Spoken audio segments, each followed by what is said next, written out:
ዳዊት ልዕልት በጣም ስለምትጠራጠርና ጥንቁቅ ስለሆነች እንዳታይህ ተጠንቅቀህ መከታተል አለብህ። እናም እንደምታገኛት ተስፋ አደርጋለሁ ዳዊት፣ አምንሃለሁ ሲለው፣ ዳዊት ደግሞ አታስብ፣ በዚህ በኩል በፍጹም አትጠራጠር ብሎት ተነስቶ ሊወጣ ሲል አበባ መጥታ ምግብ አዘጋጅቻለሁ እጅህን ታጥበሃል እንድትበላ ስትሎ ዳዊትን ቆይ አንቺ ያምሻል እንዴ? እስካሁን የት ነበርሽ? እኔ ቅድም አይደል እንዳያዘዝኩሽ ሲላት እና ታዲያ እኔ ምን ላድርግ? እያዘጋጀሁ ነበር። አሁን አዘጋጅቼ ጨርሻለሁ። መብላት ከፈለክ ስትለው አሁን በፍጹም ምግብ መብላት አልፈልግም፣ ወደዛ ዞር በይልኝ። ሲጀመር አንቺ የሰራሽውን ምግብ አልፈልግም ሲላት ቆይ አንተ ምን እያልክ ነው? እኔን ለማልፋት ብቻ ነው እንደ ስር ያልከኝ ሰራሁኝ። አሁን ደግሞ አልበላም የምትለኝ ለምንድን ነው? እኔ እኮ ምግብ ብላ ነው እንጂ ያልኩ ሌላ ያልኩን ነገር የለም። እስካሁን የት ነበርሽ የምትለኝ ደግሞ አንተ ጋር ተኝቼ ነበር ካለች በኋላ ምን ብሎ ሲጮህባት አይ እንዳንተ ተኝቼ ነበር ብላ የምትናገረውን ሲጠፋባት ቀባጥራ ዝም ትላለች። ዳዊት ተነስቶ ሊወጣ ስል አንቺን በጥፊ ነበር ማለት ብሏት ይወጣል ማለት ነው። ሰላም ጤና ይስጥልኝ ውድና የተከበራችሁ የቻናሌ ቤተሰቦች በያላችሁበት ሰላማችሁ ብዝዝት ትረፍረፍ ይበልልኝ። አሁንም በአዲስ ቪዲዮ መጥቻለሁ ማለት ነው። ቪዲዮ ከደረሳችሁ ወይም ቪዲዮውን ከወደዳችሁት ላይክ በማድረግ እንድትጀምሩት በትህትና ጠይቃለሁ። ላይክ ማድረጋችሁን አትርሱ። አዲስ ከሆናችሁ ደግሞ ሰብስክራይብ እያደረጋችሁ የደወል ምልክቷን ተጫኗት ማለት ነው ውዶችዬ። እናም ካለብ ማለት ዳዊት እንደዛ ተናግሯት ከወጣ በኋላ ካለብን ቆይ ግን ይሄ ሰውዬ ያማዋል እንዴ? ምግብ ብላ ነው ያልኩት፣ ሌላ ያልኩን ነገር የለም። ስሪልኝ አለኝ። እሺ ብዬ ሰርቼ ምግብ ብላ ነው ያልኩት። ቆይ ለምንድን ነው እንደዚህ የሚናገረኝ? ምግብ ብላ ማለት እንደዚህ ያቋጣል እንዴ ስትለው አይ ተይው በቃ እሱን እኔ በላልሻለሁ ሲላትኝ ለነገሩ አንተ በጣም መልካም እንደሆንክ እንደገባሁ ነው ያወቅኩት። እናም እሺ በቃ ሰርቼ አሁን አመጣልሃለሁ። እኔ ምልህ ግን ይሄ ሰውዬ ምን አይነት ሰው ነው? ቆይ ከእሷ ጋር ምንድን ነው ያቋራኛቸው?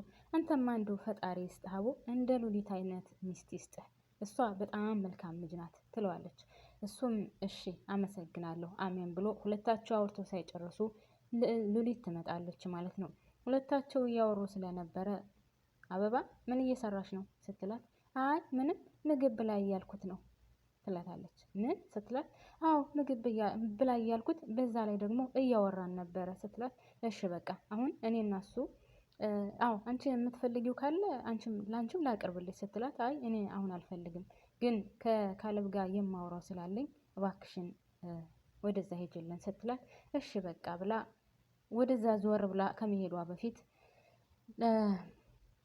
ሉሊት እና ብላ ወሬ ስትጀምር እናምን እያለች መቼስ የወሬ ጥማቷ በጣም ነው የሚገርመው።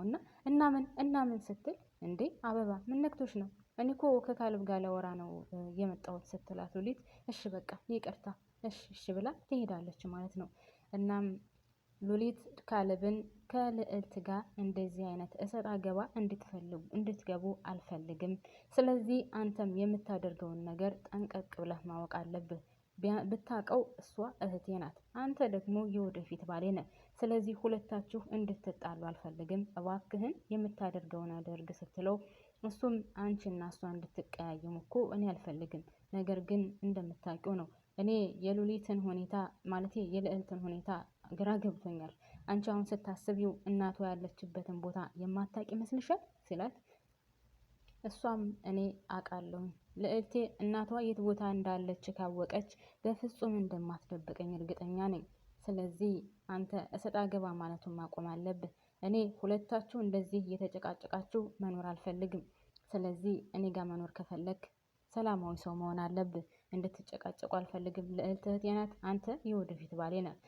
እኔ ሰላማዊ ህይወት ነው መኖር የምፈልገው ስትለው እሺ በቃ ችግር የለውም፣ ነገር ግን አሁን አንቺ የት ልትሄጅ ነው ሲላትኝ እሷም እርግጥ ማለቴ የት እንደምትሄድ አልነገረችውም። ነገር ግን የነገረችው የሆነ የማስተካክለው ነገር አለኝ፣ እሱን ጨርሼ እመጣለሁ። ከዛ በኋላም ደግሞ ወይዘሮ አልማዝ ጋር ያለውን ፋይል መቀበል ነው የሚሆነው ስራዬ ስትለው አሁንም ዳዊት ካለብ ቀጠል ላደረገና እኔ ምልሽ ግን ልዕልት ያን ዶክመንት የምታመጣልሽ ይመስልሻል ሲላት እርግጠኛ ነኝ ልዕልት ማለት የተናገረችውን ነገር ወይም ቃል የገባችውን ነገር ስለምታደርገው ታመጣልኛለች፣ በሱ አልጠራጠርም። በቃ እኔ ልሄድ ነው ብላ ትታው ትወጣለች ማለት ነው። ከዛ እሷ ትታው ስትወጣ ማለት ከሄደች በኋላ ካለብ ወደ ማር ቤት ይሄዳል ማለት ነው። ካሌብ ወደ ማር ቤት ሲሄድ አበባ እያለቀሰች ያገኛታል። አበባ ቤተሰቦቿ ደውለው አባትሽ በጣም ታሟል፣ የመድኃኒት መግዣ የለውም ስላሏትኝ እሷ ደግሞ ከእጇ ምንም አይነት ገንዘብ ስለሌላት ግራ ተጋብታ እኔ የአባቴ ያልሆንኩኝ ለማን ልሆን ነው? ምን ላድርግ? ሴትዮቱ ስሪ ብላ ያሰርታኝ፣ ነገር ግን ገንዘብ አልሰጠችኝም ብላ እያለቃቀሰች ካሌብ ያያታል። ከዛ ካሌብ ምን ሆነሽ ነው? የተፈጠረ ነገር አለ? እባክሽ አስረጅኝ። ለምንድን ነው እንደዚህ የምትሆኙ? ከፍቶሻልሳ ብሎ ሲጠይቃት አይ ካሌብ ያልሆንኩትን ነገር ብዘረዝርልህ አይሻልም? በጣም ከባድ ነው። እኔ ያለሁበት ሁኔታ አሁን በጣም ከባድ ነው ብላ ትለዋለች። ካሌብም እሺ የተፈጠረውን ነገር አስረጅኝ እስኪ። ለሰው እኮ ሲያካፍሉት ይቀላል። በዛ ላይ ደግሞ የምረዳሽ ነገር ካለ ላግዝሽ እችላለሁ። ስለዚህ እባክሽን የሆንሽውን ነገር አስረጅኝ ስላት እሷ ወሬውን ረዘም ብታደርገውም ስለዚህ ዋናው ነገር እኔ አሁን የምነግርሽ የተፈጠረውን ነገር ንገሪኝ፣ እኔ ላግዝሽ እችላለሁ ስላላትኝ እሷም አባቴ ታሞ ጨለማ ተደፍቶብኛል፣ እኔ ለአባቴ መድረስ አልቻልኩም፣ ስለዚህ ለዛ ነው ማለቅሰው ስትለው እና ታዲያ ይህ ነገር ቀላል አይደል እንዴ? ለቀላል መፍትሄ ነው እንዴ እንደዚህ የምታለቅሽው ስላት እንዴ ምን አስበህ ነው? ከዚህ በላይ ከባድ ነገር አለ እንዴ? አባቴ ታሞ ለሱ መድኃኒት መግዣ አጣሁ እኮ ነው እያልኩ ያለሁት ስትለው ማለት ሉሊትን ልጠይቃን ነበረ። ትናንትና መጥቼ ምንም ነገር ሳላገለግል ገንዘብ መጠየቁ ከበደኝ። ነገር ግን እሷን ለመጠየቅ አስቤ ነበር ስትለው እሱም ቀጠል ላደረገና ቆይ ምን ያክል ገንዘብ ነው የምትፈልጊው ሲላት እንዴ ብሩ እኮ በጣም ብዙ ነው፣ 2000 ብር ነው የምፈልገው ስትለው እና 2000 ብር ነው የምትፈልገው ሲላት አዎ 2000 ብር ነው የምፈልገው። እንደነገርኩ ሉሊትን ልጠይቃት ትፈልጊ ነበረ፣ ነገር ግን ትናንትና መጥቼ ዛሬ ገንዘብ መጠየቁ በጣም ከበደኝ ስትለው ካሌብ ደግሞ ሉሊት በጣም መልካምና ጥሩ ልጅ ናት፣ የተቸገረ ሰው አታልፍም፣ እናም እሷን ብትጠይቂያት ታግዝሻለች። ግን አንቺ ሁሉንም ነገር ግልጽ አድርገሽ ብትነግሪያት ወይም ግልጽ ከሆንሽላት እሷ በጣም መልካምና ምርጥ ልጅ ናት፣ ታግዝሻለች። ነገር ግን አሁን ይሄን 2000 ብር እኔ እሰጥሻለሁ፣ ለማንም እንዳትናገሪ ይላታል። እሷም እውነትህን ነው ትሰጠኛለህ? ሲጀመር እኔ ገና መጀመሪያ እንዳየሁህ ነበር የወደድኩህ። አቦ እግዚአብሔር ይስጥልኝ፣ ከልብ ነው ማመሰግነው። እንደ ሉሊት አይነት ሚስት ይስጥህ ብላ ከመረቀችው በኋላ ምንም ችግር የለውም፣ ነገር ግን ያው እንደነገርኩሽ ብሩን እኔ እንደሰጠሁሽ ለማንም እንዳትናገሪ ብሏት ይሰጣታል 2000 ብሩን። እሷም ለአባቷ 2000 ብሩን ልካ ስትመለስ ሉሊትም ከካሌብ ጋር ተነጋግራ ከምትፈልገው ቦታ ስትሄድ መንገድ ላይ ይገናኛሉ። ከዛም እንዴ አበባ የት ሄደሽ ነው? ከየት ነው የምትመጪው? ደግሞ ከቤት መውጣት ጀመርሽ እንዴ ብላ ሉሊት ስትጠይቃት አበባም አባቴ ታሞ እኮ ብር ልልክ ወጥቼ ነው ትላታለች። ድምጾቿ ቀጥቀጥ እያሉ ማለት ነው። ከዛ አባትሽ ምን ሆነ አሟቸው? ማለቴ አባትሽ ምናቸውን አሟቸው ነው ስትላት አባቴ በጣም ታሟል፣ ድንገት ነው እንደዚህ የሆነው፣ ምን እንደሆነ አላውቅም፣ ብቻ ያው የመድኃኒት መግዣ አልነበረኝም ነበረ፣ ብርም ስለሌለኝ ያ መልካም ሰው ሰጥቶኝ ስትላት ማን ነው እሱ ስትላት አይ እኔ የማውቀው ሰው ነበረ አለቻት ተመልሳ ማለት ነው። ያው ለማንም እንዳትናገሪ ስላላት ካሌብ ነው ልትል ነበር፣ ነገር ግን ትዝ ሲላትን ለማንም እንዳትናገሪ ያላት ያ የሆነ የማውቀው ሰው ነበረ ትላታለች። እና የሆነ ነገር ከቸገረሽ ለምን አልጠየቅሽኝም ስትላት አይ እኔማ ፈራሁኝ፣ ትናንትና መጥቼ ዛሬ ገንዘብ መጠየቁ በጣም ከበደኝ፣ እናም ለዛ ነው አንቺን ያልጠየቅኩት። ነገር ግን ያ የተባረከ ሰውዬ እግዚአብሔር ይስጠውና እሱ ብሩን ስለሰጠኝ አሁን አስገብቼ ከዛ እየተመለስኩ ነው ስትላት ለሉሊት ሉሊትም በቃ ካሁን በኋላ እኔን እንደ እህትሽ ነው ማየት ያለብሽ። ስለዚህ ምንም አይነት ገንዘብ ከቸገረሽ እኔን ጠይቂኝ፣ እኔ አግዝሻለሁ፣ ችግር የለውም።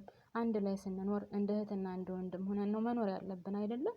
ስለዚህ አንቺ ሲቸግርሽ እኔ ካላዘንኩልሽ፣ እኔ ሲቸግረኝ አንቺ ካላዘንሽልኝ ምን ዋጋ አለው? እናም እባክሽን የሚቸግርሽ ነገር ካለ ለእኔ ንገሪኝ፣ አታስቢ፣ አይዞሽ ስትላት ከልብ ነው ማመሰግነው፣ ፈጣሪ ይስጥልኝ። በቃ እኔ ካሁን በኋላ የሆነ ነገር ከቸገረኝ ላንቺ ነግርሻለሁ ትላታለች። እሷም አዎ ካሁን በኋላ የሆነ ነገር የሚቸግርሽ ከሆነ ለእኔ ብቻ ነው መናገር ያለብሽ፣ ለማንም እንዳትናገሪ፣ አይዞሽ አግዝሻለሁ ትላታለች።